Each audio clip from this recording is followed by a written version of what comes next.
This happened just about a week ago. I'm 20 years old and I live with my parents during the summer. However, they went out of town for some of their friend's wedding, and I wasn't invited. This was fine with me, though, because I didn't really know the people anyway, and it's kind of fun to have the whole house to myself. We have a split-level house, and my bedroom is at the front end of it, but on Friday night, I stayed up really late watching a movie in the living room. I like that TV better because it's much bigger than mine. The couch in the living room is also super comfortable, so I just decided to sleep there for the night. Anyway, I woke up Saturday morning and it was still super dark in the house. In the living room, we have a sliding glass door that connects to the deck in the back. The blinds were covering most of it, and that's the main source of light, but there was maybe a 5-foot gap to look out. I saw that it was raining. I then looked at the clock, and it was almost 9:30 a.m. I was just sitting there on the couch and turned on the TV when, all of a sudden, I heard 2 knocks at the front door. They weren't really hard knocks, sort of light, and immediately my heart started pounding. I know it's not a big deal to get knocks on the door, but we live toward the end of a dead-end road, and our neighborhood is very quiet. It wasn't very big, and it was extremely rare for anybody to knock on our door for any reason. Maybe it's also because I'm a shy person, but it made me really nervous for some reason. From where I was sitting on the couch, I was just barely around the corner, and I couldn't see the front door. Whoever was at the front door probably couldn't see me either, or at least I was hoping they couldn't. I was wondering who it could possibly be, especially in the middle of pouring rain. Then I remembered something. I had ordered an Amazon package and was expecting it today. Suddenly, I felt so much better and started to relax. I opened up my Amazon app on my phone and clicked on my orders, expecting to see that it was delivered. But when I looked, it said it wouldn't arrive until 5 p.m. that day. Suddenly, I went back to being super nervous. I decided to carefully look out and see if anyone was at the door. It had now been maybe a minute or 2 since they had originally knocked, and they hadn't knocked again since. I slowly moved to look out the window, and when I did, I saw that nobody was there. This made me feel a little better now that they were gone, but right at that moment, I heard the noise of somebody walking up the stairs of our back deck. I couldn't see because of the blinds covering most of the sliding glass door, but I then heard footsteps on the deck. I started shaking, and the next thing I knew, I saw a man appear in the opening of the sliding glass door where you could see outside. He was staring right at me but had no expression on his face. He was bald and wore a black jacket and black pants.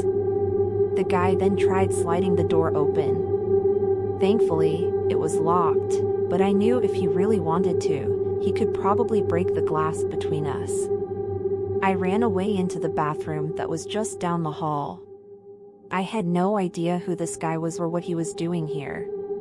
I had been right to be so nervous about this for seemingly no reason. As I closed the bathroom door and locked it, that's when I heard the first loud bang against the window, as if he was going to try to break it. I knew I needed to call the police, but then I realized that I didn't have my phone. I had left it back out in the living room. I heard another loud bang from the window, but I didn't hear glass breaking. I knew it was a risk, but I opened the door back up and ran out to the living room couch. I looked around frantically and finally saw my phone. Then I made another mad dash for the bathroom. As I was running, another bang came from the window. I looked back at the man as I ran and saw he had been kicking at the glass, trying to break it. I got back into the bathroom and locked the door again. Then I called 911 on my phone. As soon as the operator answered, I told them everything. They told me to slow down and repeat what was going on. That's when I heard the sound of glass breaking. I repeated what was happening as best as I could, and just after that, I heard the sound of the man starting to walk inside the house. He was walking straight for the bathroom that I was in. When he got to the doorway, he tried the door, but it wouldn't open because it was locked. I backed away from it and went into the shower. The 911 operator said that they would stay on the line with me, which made me feel a little bit better because I was terrified. The man then started to bang on the bathroom door, and my phone suddenly went silent. I looked at it and saw that it had died. I hadn't plugged it in the previous night. I figured the man was kicking on the door the same way he had been kicking on the sliding glass door, and I knew he would probably break this as well. I heard him walk away for a minute and then go downstairs. He was gone for maybe a full minute, and then I heard him return. There was another loud bang against the bathroom door, but this one sounded much harder. I think he had found one of the baseball bats we had in our house or something. This made me even more terrified than I already was.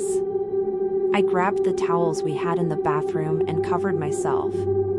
I then went into the small bathroom closet we had and closed that door. I just barely fit in there, but I had to do what I could. The guy hit the door a few more times, and it really sounded like he was breaking it now, but that noise was interrupted by another one. It was the noise of a loud knock on the front door. I could barely hear someone shouting, "Police." I hoped they would be able to get inside fast, and just after that, I heard the man walking away toward the back of the house where he had gotten in. I stayed hidden, and a short time later, I heard a bunch of shouting. Eventually, I heard someone yelling, "Put it down." When I finally heard the voices of multiple officers inside my house, I finally came out of the bathroom. They had literally gotten there just in the nick of time, and the man had been caught. I'm really lucky with how fast the police arrived that day. Last summer, I was traveling with my wife. We were going home from a wedding we attended about 4 states away from where we lived. The drive was too long to make in one day, so we would have to stay in a hotel for one night. On the way there, we stayed in a pretty decent hotel roughly halfway. We were hoping to stay there on the way back as well, but when we looked, the prices were much higher and there was a lot less availability. I figured it wasn't a big deal, and there would be plenty of other nice hotels we could stay at on the way back. My wife and I took turns driving. On the way back, I drove for a while and then let my wife drive for the next few hours. Then, I returned to driving. That night, at about 10 p.m., I started to get really sleepy. I looked over and saw that my wife was already fast asleep. I wasn't quite sure exactly where we were, so I pulled off the highway at the next exit to stop and look. I went into a gas station and filled up my tank.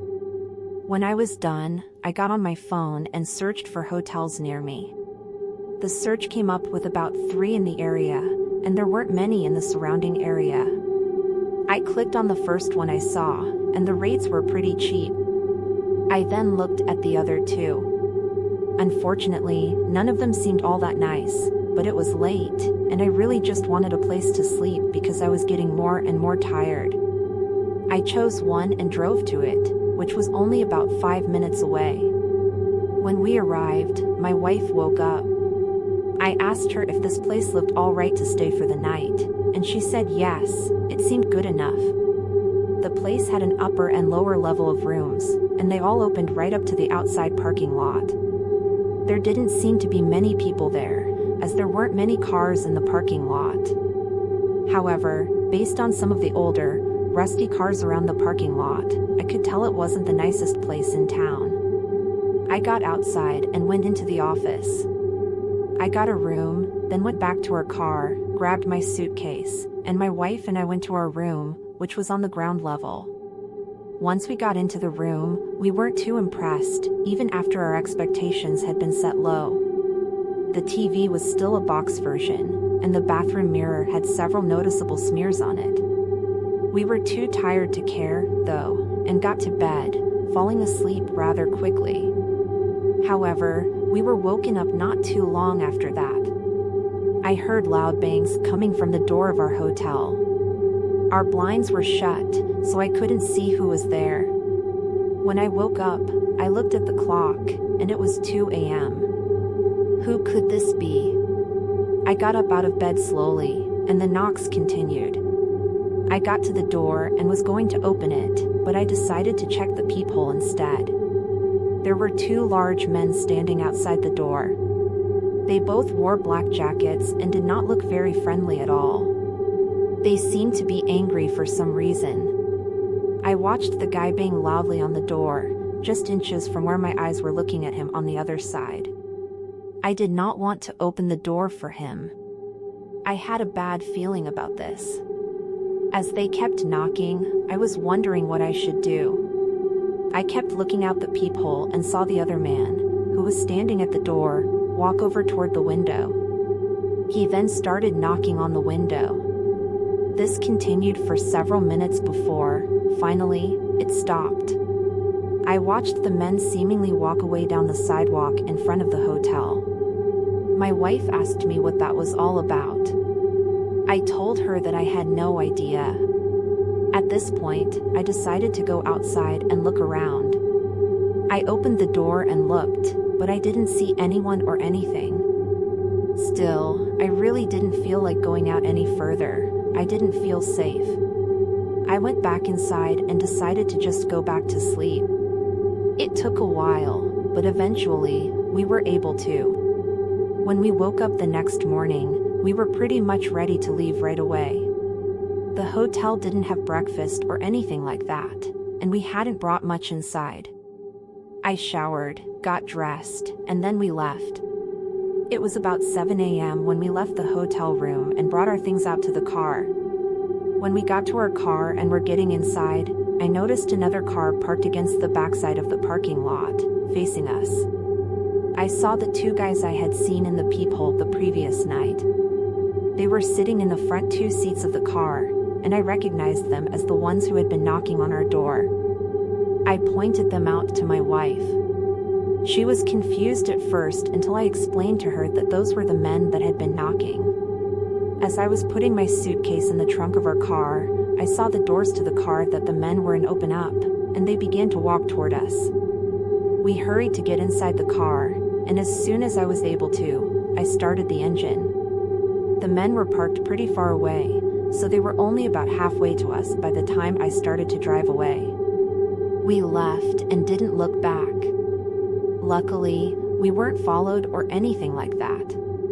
To this day, I'm not sure what those men wanted or why they were watching us. This happened roughly 5 years ago. I was at Baskin-Robbins one night and went inside to get a shake. The location was about 10 minutes away from my house, in a little shopping area where I went all the time. I would guess it was about 8 p.m. or so. I know that it was nighttime, and not really anybody else was there. I ordered and was standing inside waiting when I noticed a man through the side of the window of the building. It looked like he was walking on the sidewalk and towards the front doors. I remember expecting him to come inside, but instead, he just stopped, kind of pressed his head up against the window for a second, and looked inside. Then he walked away. I thought it was a little bit weird. I could see that the guy had a long beard, wore sunglasses, and had kind of beat up clothes. It looked like he was homeless to me. I went on my phone after that for a minute or so. When I looked over again, the guy was gone completely. My shake was done within the next minute, and I picked it up and left. I walked out the door and was headed to my car, but immediately after exiting the building, I saw the homeless guy again. He was standing next to the building on the sidewalk, but farther down. He said, "Hey," to me and started walking in my direction. I looked over and waved, but I really didn't want to talk to the guy. I just wanted to get to my car. The guy came up to me, and I could see that he was limping. I kept on walking to my car and didn't stop. He basically followed me all the way over there. He said hi to me again and asked if he could talk to me for a minute. I asked him how I could help him, and he told me that he was homeless and had just sprained his ankle earlier that day. I said sorry and thought maybe he was going to ask me for money or something. Instead, the man asked if I would be nice enough to drive him to the McDonald's down the road. I looked and saw the McDonald's. It wasn't too far down the street at all. It was just across a busier street, and then 3 businesses down from where we were. I had a bad feeling about it, and I didn't know this guy. I just really didn't want to give him a ride. I wanted to help people, but something about this guy just seemed way too sketchy. I told him sorry, but no, I was really in a hurry and was going in the opposite direction. Of course, I made up the second part. I wasn't in a hurry, but I felt like I needed to give the man a good reason. He asked again, and I just told him no, I couldn't do it. Then I got inside my car. I felt really bad, but I didn't want the guy getting in my car with me. He just seemed sort of creepy. The guy stood there right next to my driver's door for a few seconds, and then slowly walked away. I got inside my car and locked the doors. I felt much safer now, but I also felt bad at the same time. Was I a bad person for not giving him such a short ride? I looked in my mirror and noticed the guy walking away still. He was going to the parking lot of the business next to Baskin-Robbins, which was a Chipotle. When he got to the Chipotle, I saw him suddenly speed up his walking and start to walk at a really fast pace. He was no longer limping. I then saw him walk up to a car, pull out some keys, unlock the car, and get inside. Once inside, I watched him pull his beard right off his face. My jaw dropped as I saw this. He then backed out and drove away.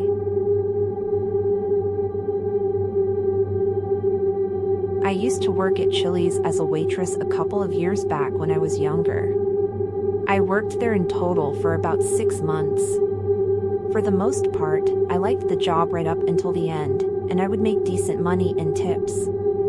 The reason that I quit, though, has caused me to not want to work at a restaurant again. During the time that I worked there, I lived in a small apartment, which had a door that opened right up to the outside. Out of nowhere, I woke up one night to hear somebody knocking on my front door at 3 o'clock in the morning. Obviously, this couldn't be anything good. The knock was a fast and steady knock, which lasted for about 20 seconds before it stopped. I got out of bed and walked over to look out the peephole. By the time I got there, though, whoever had been there was now gone. I was a little creeped out by this, but after a while, I was able to go back to bed. Several nights later, though, the same thing happened again. Once more, by the time I looked outside, whoever had been there was gone. This ended up happening several more times. Each time, I would get a knock on my door at 3 a.m., and by the time I looked outside, nobody would be there. It would happen on very random nights, too, so I never knew when to expect it. Then, one night as I was working at Chili's, it was like any other. It was maybe 10 p.m. when a man came in by himself and sat at a booth in the corner. I ended up being his waitress, and he was just like any other customer for the most part. He was quiet, but nothing stuck out to me. But when he left, I went to clean his table and saw something written on the receipt he left at the table. It said that he knew where I lived and that he was watching me. I immediately showed the note to my coworkers, and I had to believe it was the same person who had been knocking on my door late at night. I made sure to leave with a coworker in case the guy was watching me in the parking lot or something. I went to the police that same night with the note, but after that, the man never knocked on my door at night again. There wasn't really anything that the police could do. I quit shortly after that. Looking back, I have a lot of questions. I don't know why the man left me that note, and I don't know why he stopped knocking on my door. Maybe he knew I had gone to the police somehow. I'm just glad I haven't seen him again.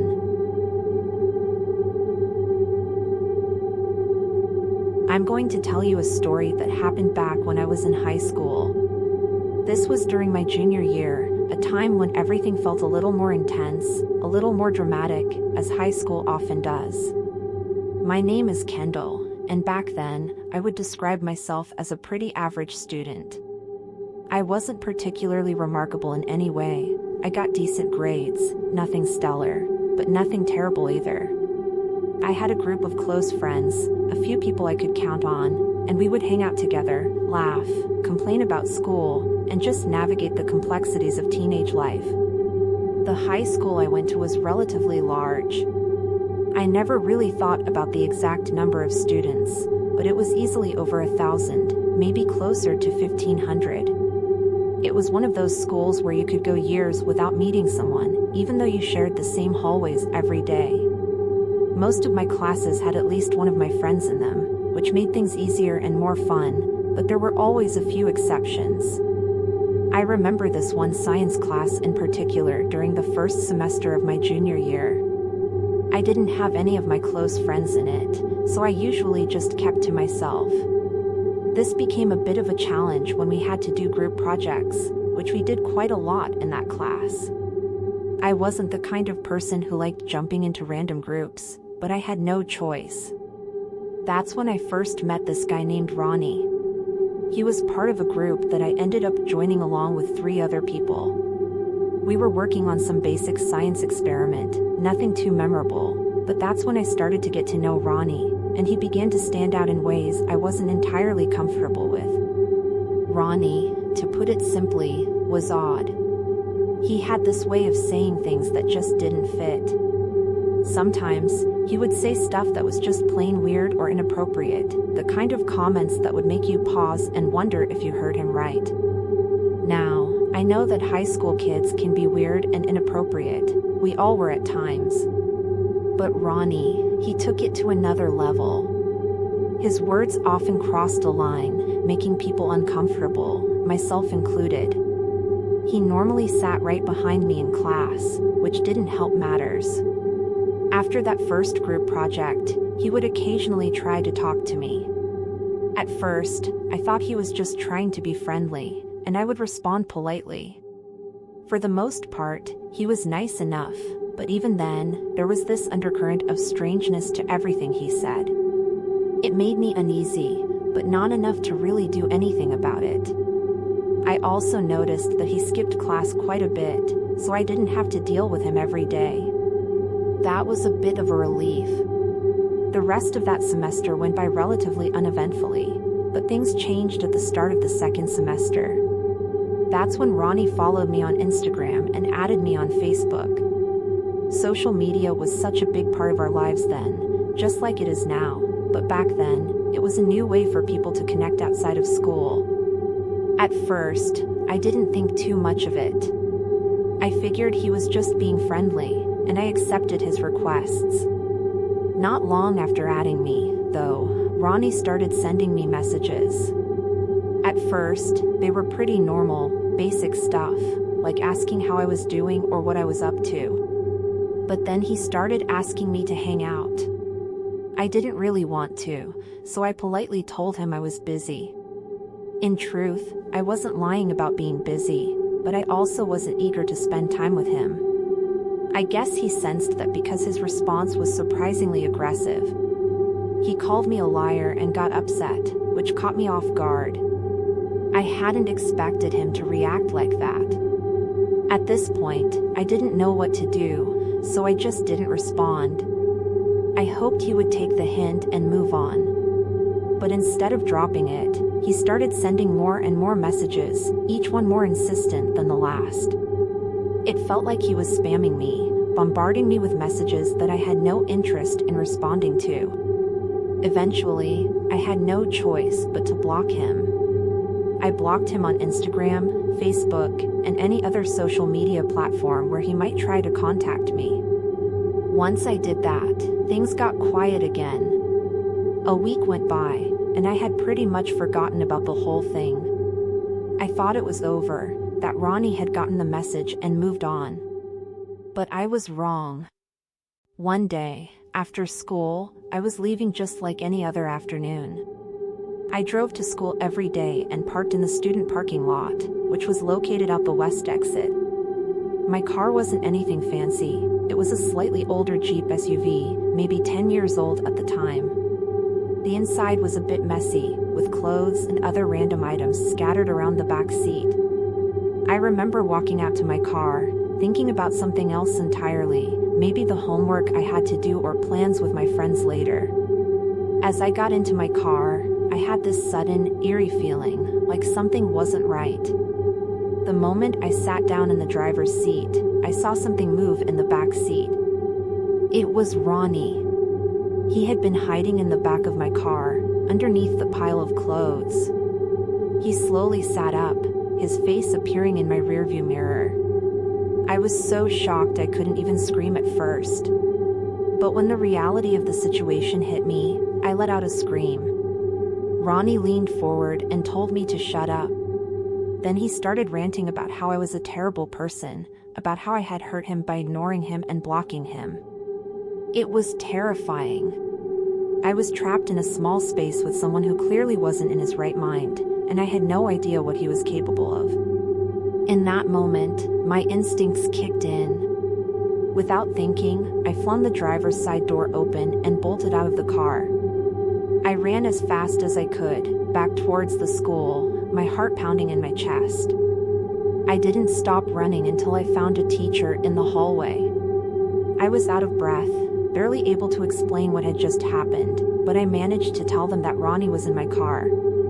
By the time we got back to the parking lot, Ronnie was gone. He had fled. But that wasn't the end of it. The school took the situation seriously. Ronnie denied everything, of course, but thankfully, there were witnesses who had seen him lurking around my car earlier that day. It wasn't just my word against his. In the end, he was expelled for what he did. It was such a frightening experience, and even now, years later, I still think about it from time to time. It's been over 5 years, and I haven't seen or heard from Ronnie since. I'm just glad it's over, and I hope I never have to. This story takes place a few years back when I was 21 years old, working at an arcade not too far from where I lived. The arcade was a really popular spot for birthday parties or just people looking to have fun on the weekends. The building had a smaller bowling alley, a few places to eat, and then a massive arcade. At the time of this event, I had been working there for almost a year. By then, I knew my way around the place really well, and I had recently become one of the managers. Many nights, I was in charge of locking up the place. That's exactly what I was doing one particular Friday night, as I worked the closing shift. I really disliked these late shifts because we closed at 11 p.m. on Fridays, and I had to open the next day, which meant I wouldn't get out of work until around midnight and would have to be back by 8:30 a.m. since we opened at 9 o'clock. Needless to say, it made for a rough schedule, especially on weekends. That Friday night was just as busy as usual. The arcade was full of energy, with kids running around and people laughing and playing games. The building itself was divided into two main areas, the bowling and dining area on one side and the arcade on the other. At the busiest times, we had about 10 employees working, but as the night wore on, that number dwindled down to 5. By the time we closed, I was the only one left to lock up. Things finally started to quiet down around 10:30, and at 11 p.m., we officially closed. I began my after-hours duties, which included cleaning around the arcade, vacuuming the floors, disinfecting the machines, and changing out the trash cans. The place wasn't too dirty, so I got through most of the cleaning pretty easily. As I got to the back corner of the arcade, I was vacuuming when I thought I heard some noises. I was the only one left in the building, so it seemed strange. At first, I didn't think much of it. The vacuum was loud, and I figured the noise was either my imagination or maybe something shifting in the building. Still, the sound nagged at me. I kept hearing faint noises, just barely audible over the hum of the vacuum. I ended up turning off the vacuum, trying to listen more closely, but there was nothing, just silence. I shrugged it off and finished vacuuming. When I went to change a trash can in the corner, I thought I heard the noise again. It was subtle, like a faint rustling or tapping, but it was enough to give me a bad feeling. Something didn't sit right with me. I had worked alone many times after closing and had never experienced anything like this before. To put my mind at ease, I decided to do a quick check of the entire arcade. I walked through the aisles of games, looked behind the machines, and even checked the bathrooms. But I didn't see or hear anything out of the ordinary. Everything seemed fine.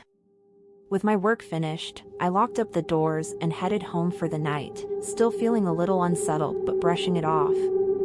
When I got home, I went straight to bed, knowing I had to get up early the next morning. Sure enough, the next day came quickly, and by 8:20 a.m., I was back at work, getting the arcade ready to open. Four other coworkers were scheduled to come in around 8:45 or so to help get the place set up. We usually weren't too busy for the first hour on Saturday mornings, but by 10 a.m., the arcade would be packed. As soon as I walked into the building that morning, I knew something wasn't right. A few of the chairs in the dining area were out of place, which immediately struck me as odd because I had made sure everything was in order the night before. Instantly, I remembered the strange noises I had been hearing during my closing shift. Then, I heard the noises again, this time, louder, coming from the arcade area. My heart started racing, and I felt a wave of unease wash over me. I debated leaving the building and waiting in my car until the rest of my coworkers arrived, but something compelled me to investigate. Maybe I just wanted to get to the bottom of it. I walked cautiously into the arcade, heading towards where I thought the sounds were coming from. As I moved through the rows of machines, the noises seemed to get closer. It was a faint shuffling sound, like someone trying to move quietly. My eyes scanned the area, but I couldn't see anything at first. I continued walking until I reached the back wall, where the basketball machines were set up. These were the machines where players could shoot hoops and score points, and they were large enough that you couldn't see behind them without walking all the way around. That's when I noticed it. Behind one of the machines was a hidden space, just big enough for someone to hide. I approached cautiously, peering into the gap between the machine and the wall. And that's when I saw him. A man was crouched down behind the machine, his long, messy hair covering part of his face, and a scraggly beard that looked like it hadn't been trimmed in ages. His clothes were dirty, and he reeked of sweat. As soon as he noticed me, he locked eyes with me and just stared. For a second, I was frozen. I expected him to run, to try to escape, but instead, he stood up, aggressively. He didn't charge at me, but I didn't wait to find out what he might do next. As soon as he stood up, I turned and bolted out of the arcade. My heart was pounding in my chest as I ran to my car, screaming the whole way like a little kid. I got inside and locked the doors as fast as I could. I sat there for a moment, catching my breath and trying to calm down. Part of me wanted to drive away, to get as far from that place as possible, but I knew I had to call the police. I grabbed my phone and dialed 911, explaining the situation as I kept my eyes on the building, expecting the man to come out at any moment. To my surprise, he didn't. I waited in my car for about 10 minutes until the police arrived. As they entered the arcade, several of my coworkers started arriving for their shifts as well. Eventually, the police led the man out of the arcade in handcuffs. When we went back inside, we discovered that he had caused quite a bit of damage. Several machines had been knocked over, and one even had its glass shattered. It was clear that this guy wasn't just hiding out in the arcade, he had been causing havoc, and he probably would have done worse if I hadn't found him when I did. I was shaken, but mostly I was just relieved that I had gotten away safely. Looking back, I'm really glad I trusted my instincts and didn't try to confront him. It's scary to think about what could have happened if I had stayed in there any longer.